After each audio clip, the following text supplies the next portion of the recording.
podcast channel. I'm Leo, your host, and joining me is my wonderful co-host, Gwen. Hello, everyone. It's great to have you back. How's everyone's English journey going this week?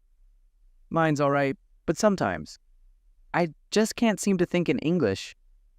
Don't worry, you're not alone. That feeling is super common, even for people who've been learning English for a long time. Right? It's like your brain gets stuck in another language and English words just won't come out. Exactly. But guess what? Today's episode is all about overcoming that problem. We'll talk about why it happens and share some great tips to help you start thinking in English more naturally. Let's get started.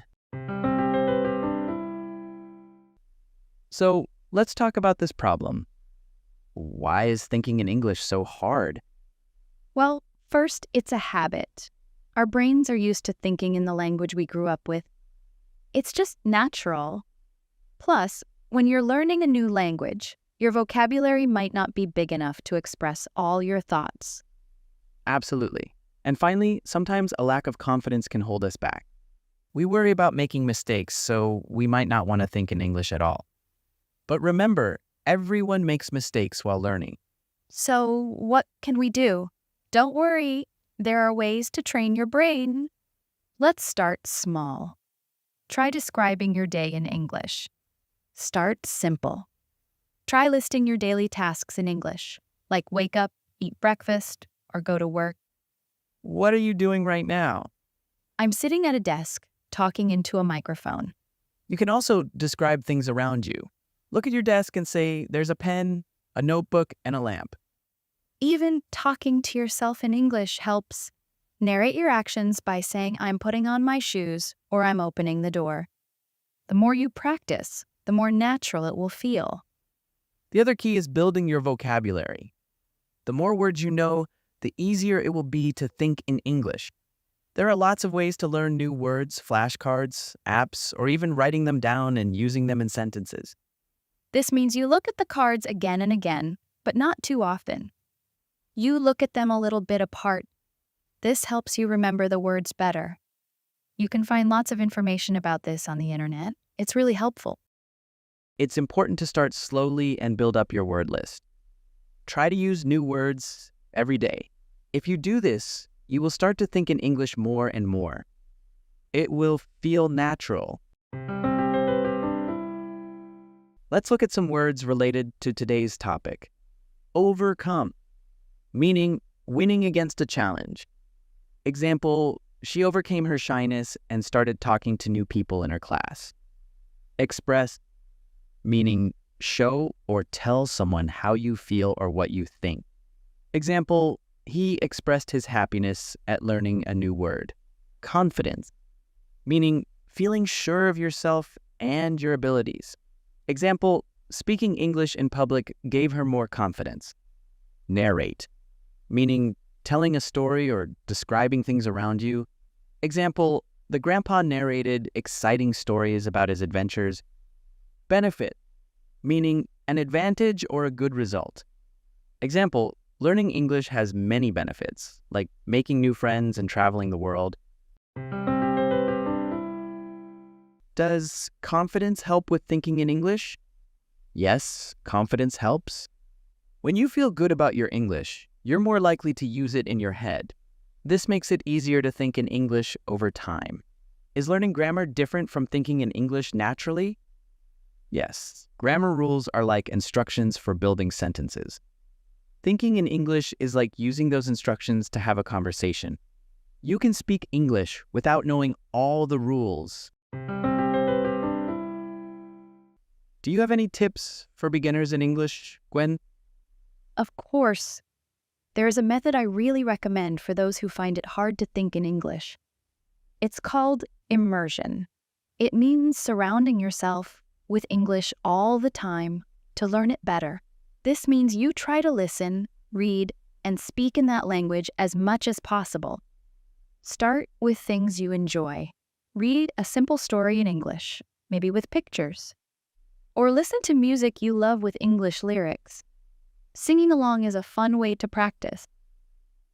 Movies are great too. Watch a familiar movie with English subtitles to connect the words with what's happening.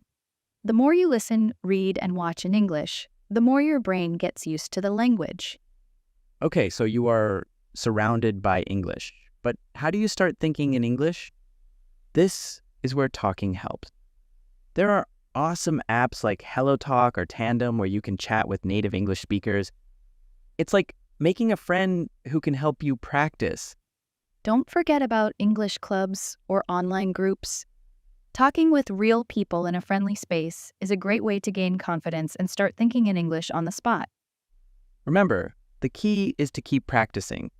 Even short conversations help your brain get used to forming thoughts in English.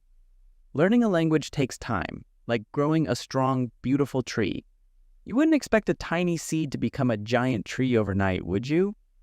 Exactly. So be patient with yourself. Be proud of yourself for the small wins. Did you understand a whole sentence today? That's a big deal. Did you ask for a coffee in English? Great job. Even tiny steps forward are really important. Write down your journey. This can help you see how far you've come.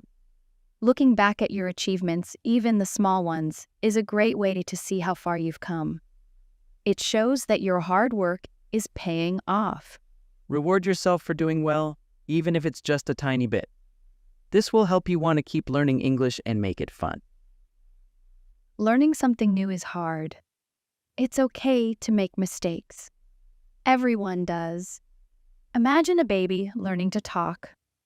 They don't understand everything right away. You're like that baby, but with bigger words. Learning a language takes time. Some days will be easier than others. That's normal. Just keep practicing and you'll see improvement. Believe in yourself. With hard work, you'll reach your goals. Let's look at some words related to today's topic. Subtitle, meaning lines or sentences at the bottom of a screen that show what the characters are saying. Example, he watched the movie with English subtitles to understand the whole conversation. Native, meaning someone or something that is from a particular place. Example, he is a native English speaker because he grew up speaking English at home. Achievement, meaning something good that you have done, which could be a success. Example, learning a new language is a great achievement. Patient, meaning being able to wait calmly without getting upset. Example, the teacher was patient with her students as they learned math. Reward, meaning something nice you give yourself or someone else for doing something good. Example, after finishing his homework, he rewarded himself with a game. Does translating everything in your head from your native language to English slow you down? Why? It's like having two conversations, one in your head and one in English. The more you practice English, the less translating you'll need to do and speaking will feel faster. Should we focus on perfection when it comes to thinking in English? Not at all. Everyone makes mistakes when learning a new language. Focus on getting your message across, even if it's not perfect. The more you speak, the better you'll become. So, listeners, don't be upset if you can't think in English right away. Keep practicing, celebrate your wins, and soon you will be thinking in English with confidence. Thank you all for being a part of this podcast's episode. Don't forget to check the free PDF in the description for more useful vocabulary. Goodbye, and we'll see you in the next episode.